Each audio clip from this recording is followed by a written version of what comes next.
Hey guys, welcome back to another Helix video.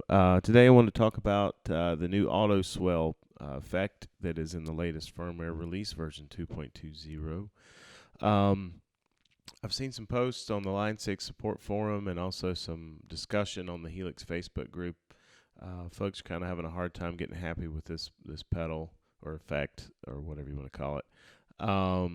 And to be perfectly honest, I'm kind of struggling myself. I've spent a little bit of time trying to get this thing to do kind of what you would think of an auto swell. So for anybody, first of all, that has not used an auto swell, essentially what it does is once the audio level crosses a certain threshold or loudness, it kicks in the swell, which is does what it says. It swells in the audio, so it has the effect of rolling on your volume knob or a volume pedal to slowly bring the audio up to volume. So I'll hit a couple chords and let you hear what it sounds like.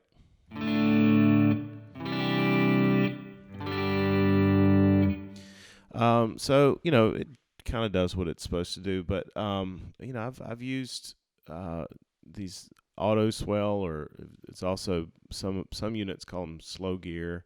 I've used several of these in the past, including some Line 6 ones, and they've all seemed pretty straightforward. And I'm not sure why this one's quite as difficult to tune in as it is. So let me point out a couple things that I've kind of had an issue with. So if I'm playing a chord,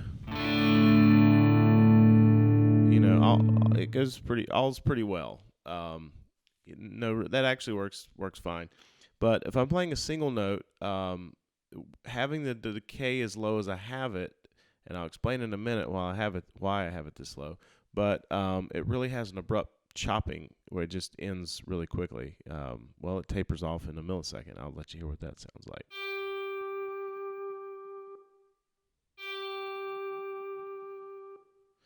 Okay, so that's a pretty abrupt, non-musical way to cut it off. So the obvious thought is, bump up the decay time where it takes longer to decay. So let's bump that up. Just for example, I'm going to bump it up pretty big. So that solves that problem. However, because the decay time is longer, it doesn't seem to reset the effect to where it has to hit a threshold to do the swell. So let me play a series of chords and show you what I'm talking about. So when it's set low like this, I can, and the other thing is when I'm playing, I'm making sure to stop the strings from ringing between each chords. So I'm making sure to stop, all of the audio coming through, and that seems to help quite a bit. But so I'm going to hit a series of chords while the decay is set really low. So here's what that sounds like. Okay, so that's what it ought to be doing. Bump the decay up.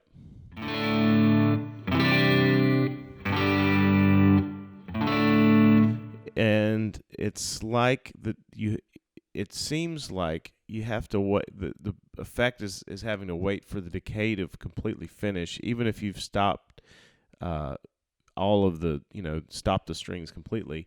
It's still having to wait on that to finish before the attack will start again. So so the first chord has a swell, but after that there's no swell. So I'll drop it back down.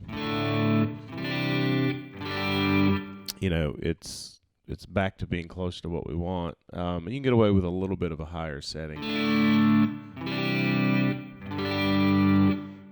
And then if we hit a single note, a little bit more of a fade. It's not quite as abrupt, but it doesn't let the notes sustain for very long. So that's kind of annoying. One thing I found, I can kick some delays on after the auto swell, and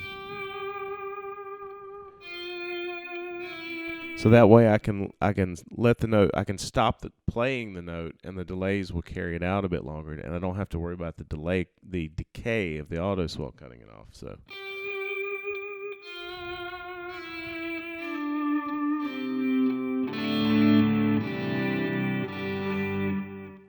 So the delays are kind of giving me a, I guess you could say, a false sense of decay. Well, it's not false. I mean, it does further out the decay of the signal by delaying it for however much the feedback is set to. So if you're gonna be using an auto swell, typically, you're gonna be probably doing ambient type stuff anyway. So having delays on and some heavy reverb kind of goes along with that swell type of tone that most people go for. So I guess that's a acceptable workaround for the most part. But that's kind of been one of the biggest things that kind of gripe me about this. The other thing is, because depending on the attack time, so if the attack time is higher, then obviously what that means is it's going to take it longer to get up to full volume. Once you cross the threshold,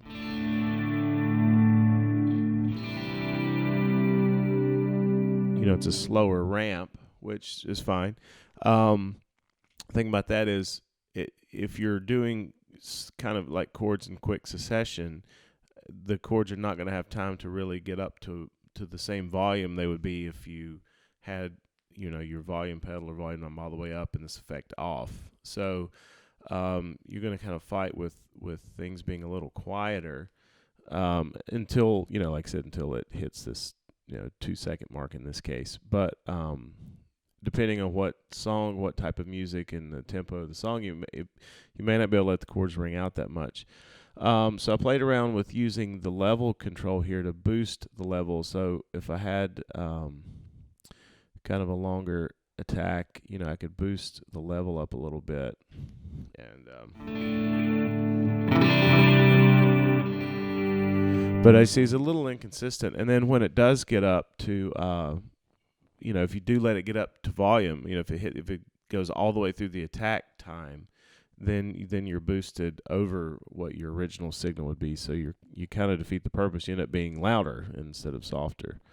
So for me, I found the sweet spot was having the attack down about 500 to 600 milliseconds.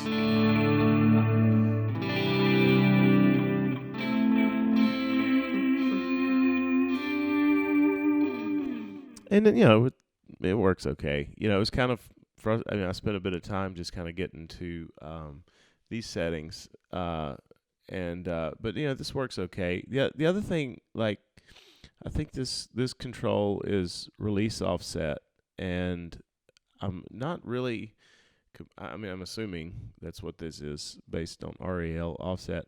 But I'm not exactly sure what it does. I know if you run it all the way up, it's you pretty much nothing's getting through.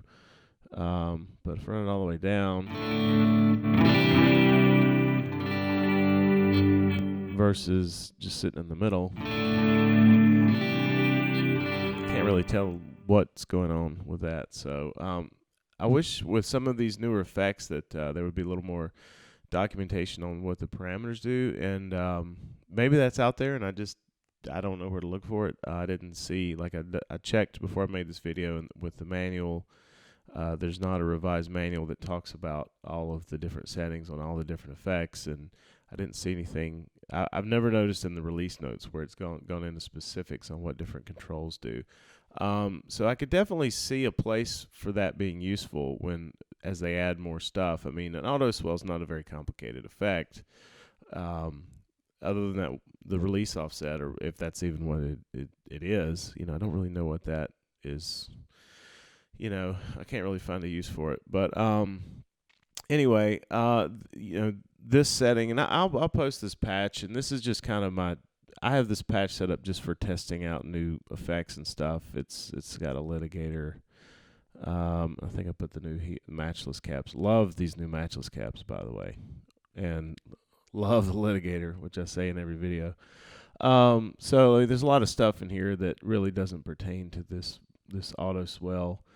But rather than just building a patch from scratch, like I said, this is just my test patch. I throw stuff in. So I'll put a link to this patch, and you're welcome to download it and play around with it and see if it works for you. Really quickly, just turning this off and using a volume pedal.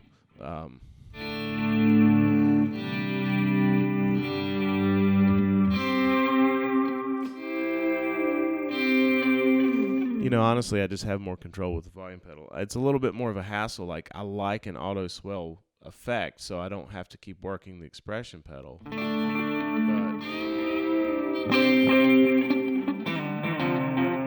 But I can't quite get the level of control I'm looking for with this. If any of you guys out there have any ideas or have found settings that work well for you, I kind of hesitated to make this video where I like to make videos that are helpful, and I don't know that this is extremely helpful to anyone. I'm kind of just sharing I mean, maybe frustration's a little strong of a word. I mean, the effect does what it says. It swells.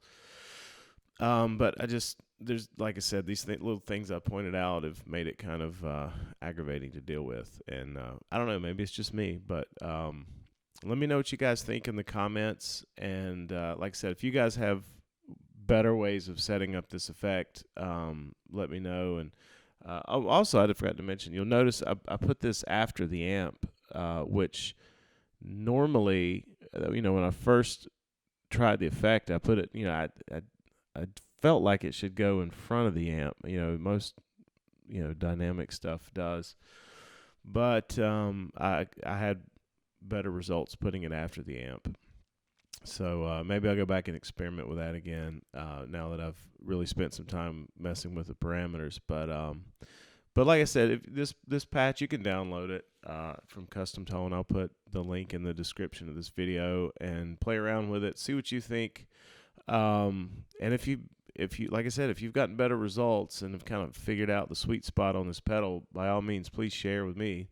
I'd love to have it work a little bit closer to having a volume pedal type control rather than feeling like I'm kind of fighting with the pedal. Anyway, so I hope this was useful. Although this is probably, I feel like, the least useful video I've made in terms of the end result. But just wanted to share my findings and concur with some of the people that have made comments about this that I don't know, just can't quite get happy with it. And maybe I will. If I do, I'll update the patch and all that good stuff. But anyway, not really that huge of a deal. I mean, this isn't an effect that I personally use a whole lot because you can always just use a volume pedal. So it's not really like a big deal, but there were a few people talking about this, so I wanted to try to do a video on it and talk about this pedal and kind of evaluate it. But I mean, to kind of end on a high note, I mean, overall, great new update. Huge thanks to Line 6 for the 2.2 update. Love the new matchless cabs. Did a previous video about the 3-note generator. Really, really cool for creating pad sounds and droning sounds. And of course, absolutely thrilled that now I can interface Workbench through Helix. So lots of good stuff in this update. I don't want to be nitpicky, and I really can't stand a lot of griping and complaining about when people get free stuff from companies, and that's what this is a free update. So I just didn't want to end on too negative of a note, but I did want to just kind of share my experience with this particular effect. And so anyway, it is what it is. Let me know what you guys think in the comments, and we'll see you next time.